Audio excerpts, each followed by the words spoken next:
तुम बहुत किस्मत वाले हो। हर रोज उठकर तालाब में नहाना, सरकारी नौकरी है तुम्हारे पास, माँ बाप हैं, गांव वालों के साथ पार्टी करते हो, फ्रेश फिश खाते हो। Oh what a life man. तू तो ऐसे बोल रहा है जैसे वहाँ किसी जेल में रहता है। तेरा ही सपना था ना कुछ बनने का।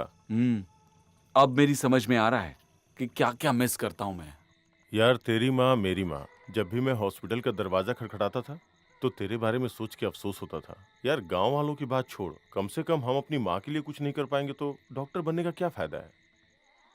वैसे भी बाहर देश जाके हमने कौन सा पहाड़ तोड़ दिया, अभी भी तो वही हाल है।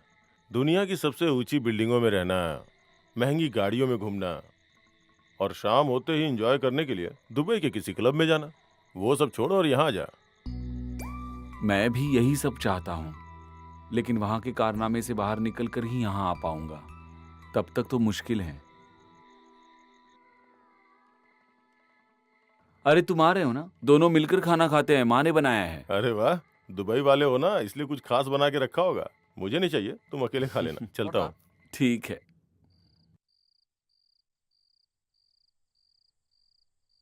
माँ आपने खाया? डॉक्टर ने मुझे बिना नमक वाला खाना खाने को कहा है, सो मैंने खा लिया है बेटा।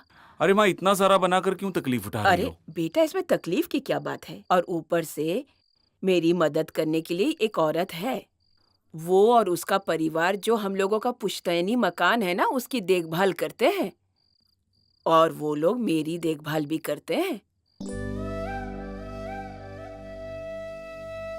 तुम गांव कब आओगे ये पूछकर बहुत लोग तुम्हारी शादी के लिए रिश्ते भेजते हैं। कम से कम अब तो लड़की देख के शादी कर लो। कल मैं आपके पासपोर्ट के लिए अप्लाई करने जा रहा हूँ। वापस जाते समय आपको साथ लेकर जाऊंगा। अब तू बहाना मत बना।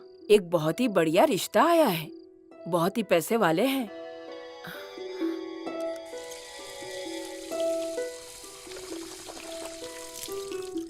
लड़की का मामा तुझे जानता है, वो दुबई में किसी बैंक में मैनेजर है। उन्होंने कहा है तुझे फोन करने के लिए। ये ले नंबर।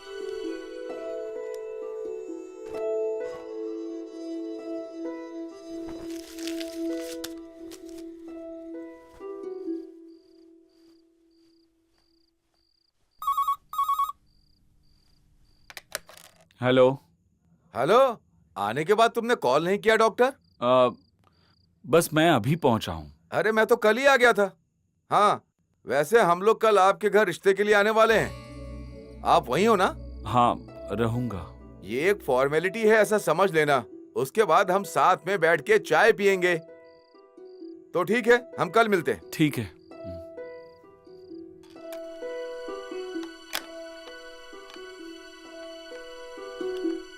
मैंने उस लड़की की कुंडली भी देखी है। पंडित जी का कहना है कि बहुत अच्छा परिवार है। लड़की ने कला निकेतन से पढ़ाई की। मुझे बहुत पसंद है, तू देख।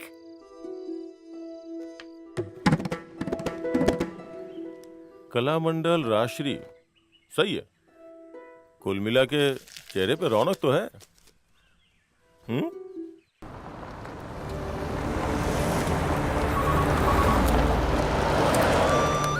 कला मंडल राजश्री के चेहरे पे सिर्फ रौनक ही नहीं, लगता है अच्छे पैसे भी हैं।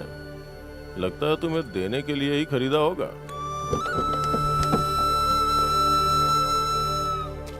भाई लेन देन में कोई कंजूसी नहीं करेंगे। अगर थोड़ा आगे पीछे हुआ ना तो मामले को बिगड़ने मत देना। Hello sir. हेलो। आइए आइए आइए आइए आइए आइए। आइए। ये दोनों मेरे एल्डर ब्रदर्स हैं और ये यंगर ब्रदर। हाय। ये है क्राइम ब्रांच डीसीपी सोमशेखर और ये है वासुदेवन, करनाल के बिल्डर हैं। और ये है रवि, यूथ संगठन का स्टेट सेक्रेटरी है। और ये मेरी बीवी है ओमना, मेरा मतलब राजश्री की माँ। ओह, ये सब लोग यहाँ गांव में रहते हैं, मैं सिर्फ विदेश में रहता हूँ। ये मेरा दोस्त है शरद, यहाँ गवर्नमेंट स्कूल में मास्टर है। अच्छा। हेलो। ये मेरी माँ है। आप लोग अंदर आके बैठिए, मैं कॉफी लाती हूँ। आइए ना। वैसे आपकी मदद करने के लिए यहाँ कोई औरत है ना, वो मेरी मदद करती है। आप लीजिए। जी। मैं अभी आता हूँ, ले लेता हूँ। क्या बात है अरुण? सर मेरी सिचुएशन तो आप जानते हैं, आप क्यों इस तरह प्रपोजल लेकर आए? ये कोई बड़ी बात नहीं है। परिवार में पहला दामाद डॉक्टर चाहिए, ऐसी सबकी ख्वाहिश है। हमारे 7 परिवार में एक ही लड़की है, सावित्री, और इनकी सिर्फ एक लड़की है राजश्री। उसका रिश्ता तय हो जाए, इसके अलावा दूसरा कुछ भी नहीं चाहिए। अरे परेशानी दूर हो जाएगी, मैं कह रहा हूँ ना। मैं अभी तक प्रिपेयर नहीं हूँ। अरे क्या प्रिपरेशन, हम सब मिलकर अच्छा करेंगे, हम करवाएंगे ना, टेंशन मत लो। चलो चलो, चाय ठंडी हो रही, आओ।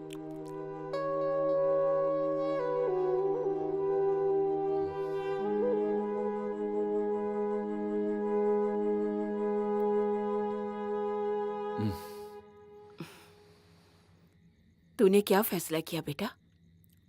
मैं बिल्कुल प्रिपेयर्ड नहीं हूँ।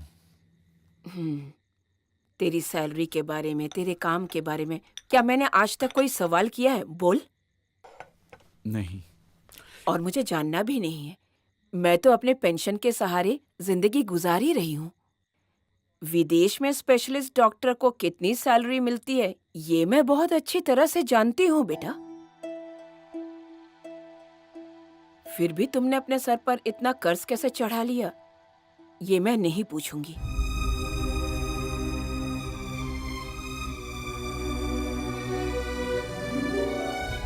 तुम जहाँ भी पढ़ने गए हो, तुम्हारे साथ मैंने हमेशा एक नौकर भेजा है ताकि वो तुम्हारी देखभाल करे। तुम्हें कोई तकलीफ हो ये मैं नहीं चाहती थी, लेकिन नौकरी मिलने के बाद तुम मुझसे दूर चले गए, ये भी मैंने स्वीकार कर लिया।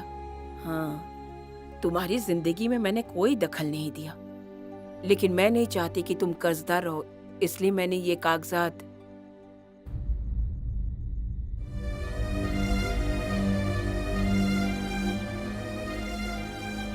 घर के कागजात को गिरवी रखकर तुम्हारे ऊपर जो भी कर्जा है उसे चुका दो बेटा। सर पर कर्जा है इसलिए शादी नहीं करूंगा ये मत कहना। माँ, ये सब आप बोल रही हैं, वो सब मैं खुद मैनेज कर लूंगा, बस उसके लिए मुझे थोड़ा वक्त चाहिए। जब मैंने पंडित जी को कुंडली दिखाई तो उन्होंने मुझसे एक बात कही, अगर इस वक्त शादी नहीं करेंगे तो आगे शादी नहीं हो पाएगी। मैं चाहती हूँ कि मेरे जीते जी बस तू ये शादी कर ले बेटा। मैं कल ही तेरी शादी तय कर देती हूँ।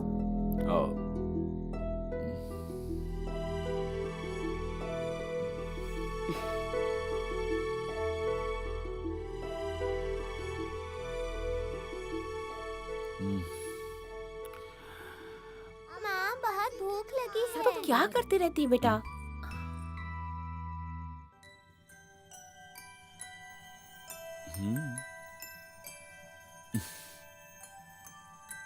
दरवाजा अच्छे से बंद कर दीजिएगा साहब। ठीक है, जरा रुकना।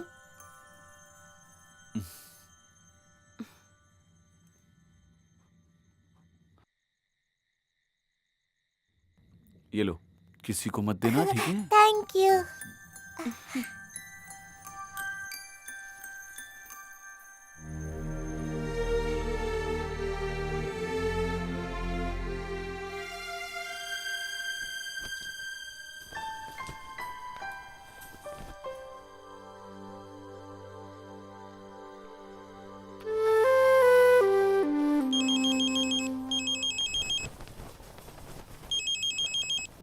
अरुण,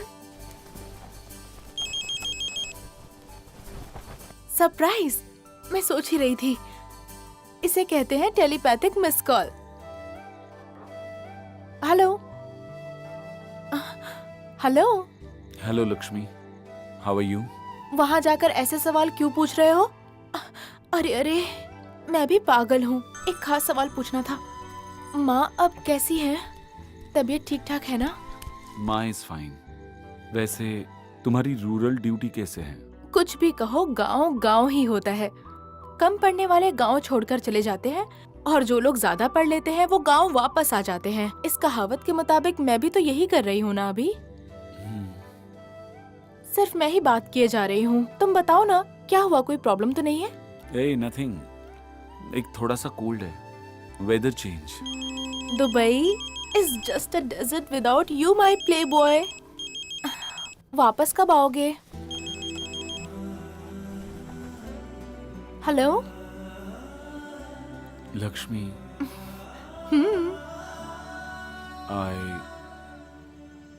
आई एम सॉरी। सॉरी किस लिए? क्या बात है? Hello, are you there? क्या हुआ तुम्हें, बोलो ना। कुछ नहीं, गुड नाइट। Hello hello.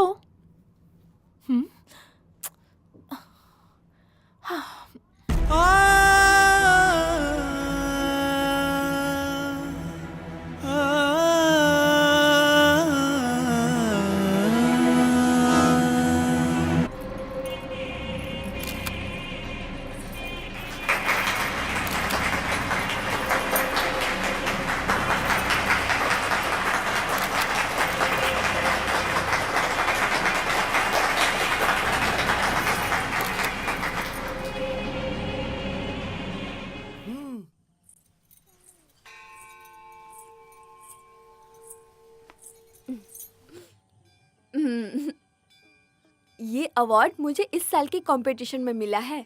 अभी फिल्मों में जो बड़ा नाम कमाया है ना, उस शालिनी को दूसरा रैंक मिला था। उस फंक्शन में बहुत से कलाकार और फिल्म के लोग आए थे, लेकिन मेरे पिताजी नहीं माने। सीरियसली? मद्रास के कला क्षेत्र में पढ़ने की मेरी ख्वाहिश थी, लेकिन पिताजी ने कहा बाहर मत जाओ, यहाँ के कला मंडल में पढ़ो। मैं जरा दादी का ब्रेकफास्ट तैयार करती हूँ, तुम जाकर तब तक सबसे मिलो। स्वीट सचिन। गुड मॉर्निंग दादी माँ। Hi, good morning, young boy. I hope you had a sweet night yesterday. या अरुण, तुम दुबई में जॉब करते हो? I have been there for few hours. इज इट? Yeah. When I was coming from London, Rajshree के दादाजी लंदन में चार्टर अकाउंटेंट थे। Oh really? Last time, that was in 1979. We flew via Dubai. मेरी बेटी सुमित्रा, मेरा मतलब तुम्हारी मदर इन लॉ, वो उस वक्त ब्रिटिश एजुकेटेड थी, प्राइमरी लेवल में। उस समय उसके पिताजी को गांव में परेशानी हो गई, इसलिए जॉब छोड़कर यहाँ जंगल में बस गए। उस समय टाइपराइटिंग सीखने जाती थी सुमित्रा, तो पोस्ट ऑफिस में काम करने वाले गोपाल नायर के साथ वो प्यार कर बैठी। दोनों में बहुत प्यार हो गया और वहीं से शुरू हुआ disaster. You like this place? Old house. आपका ब्रेकफास्ट तैयार है दादी। लुक, मुझे वैसे भी इडली डोसा खाना बिल्कुल पसंद नहीं। मुझे तो ब्रेकफास्ट में कॉर्नफ्लेक्स चाहिए, दोपहर में 2 चपाती विद 1 प्लेट चिकन, डिनर में सूप एंड वेजिटेबल। मुझे तो इस मेनू की आदत है। और मेरी आदत खत्म ना हो, इसलिए मैं हमेशा भगवान की प्रार्थना करती हूँ। Okay, see you. Okay, bye. कहाँ है तुम्हारे मामा के फौजी? वो लोग तो कल रात को ही चले गए।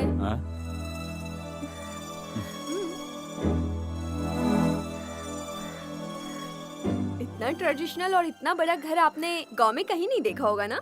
Yes yes, what a huge house. इसे तोड़कर रिनोवेट करेंगे या बेचेंगे, अब ये मम्मी और मामा मिलकर डिसाइड करेंगे। इसे बेचने जा रहे ये हैं? पुश्तैनी प्रॉपर्टी है ना, इसलिए माँ इसे मेरी शादी के पहले नहीं बेचना चाहती थी। पापा चाहते थे कि मेरी शादी एक डॉक्टर से हो, लेकिन अब सारी प्रॉब्लम सॉल्व हो चुकी है। माँ ने कागजात पर साइन कर दिया है। अगर इसे बेचेंगे तो एक शेयर हमारा भी होगा। 22 एकड़ में से 1 एकड़ भी मिल गया तो बहुत है, थोड़ा तो फायदा होगा ना। थोड़ा ही फायदा होगा का मतलब? माँ बता रही थी लगभग 3 या 3.5 लाख मिलेगा।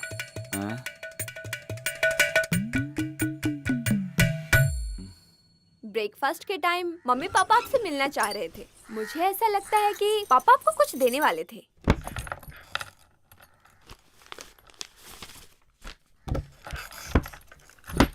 अरुण ने चाय पी क्या? हाँ जी। अरे जाकर उन्हें देखो, कोई दिक्कत तो नहीं है? खाना वाना दिया ना? हाँ हाँ जी, सब कुछ दिया है। कहाँ है वो लोग? वो लोग बाहर हैं, आइए ना। हाँ, ठीक है। ये देखो, ये छोटे पापा हैं और ये मैं हूँ। हाँ बैठो। राजश्री, दादी माँ को बुलाओ, जरा उन्हें भी अच्छा लगे। क्यों? हाँ जी, मैं भी यही चाहती हूँ। देखो अरुण, तुम अच्छे घर से हो, इसलिए शादी से पहले मैंने कुछ भी पूछताछ नहीं की, लेकिन आप लोग कुछ बोले ना बोले, हम तो सोचेंगे। क्या बोलती हो? हाँ जी, सही बोले। दादी थोड़ा आराम से। हाँ तो सुनो, गांव के बाहर 10 एकड़ की जमीन है। फिलहाल अभी उसका कोई दाम नहीं है, लेकिन फसल उगाने के लिए बिल्कुल सोना जमीन है वो मैंने राजश्री के नाम पे एग्रीमेंट बना रखा है। क्या बोलती हो? हाँ हाँ बिल्कुल सही। सुन रही हो ना? हाँ सुन रही हूँ। देख लिया ना? और धनलक्ष्मी बैंक में एक एफडी भी है और साथ में 25,000 रुपए कैश भी है। और वो जो बाहर गाड़ी खड़ी है ना, वो मैं तुम्हारे नाम कर देता हूँ। उस जमाने में जब मैंने ये गाड़ी खरीदी थी ना, बहुत महंगी थी ये।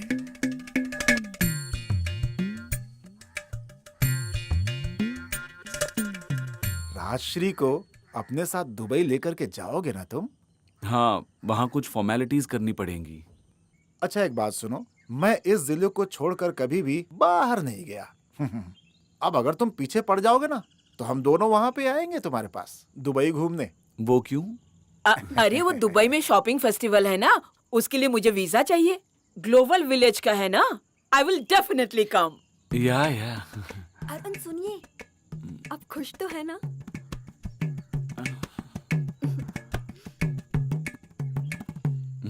राजश्री यहाँ आओ, अपना तोहफा स्वीकार करो। बहुत बड़े डॉक्टर हैं, बहुत काम होगा इनको। इनको रोकना ठीक नहीं है, ठीक है?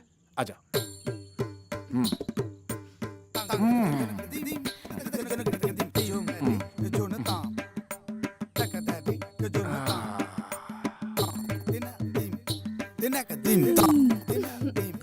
Dinakadim.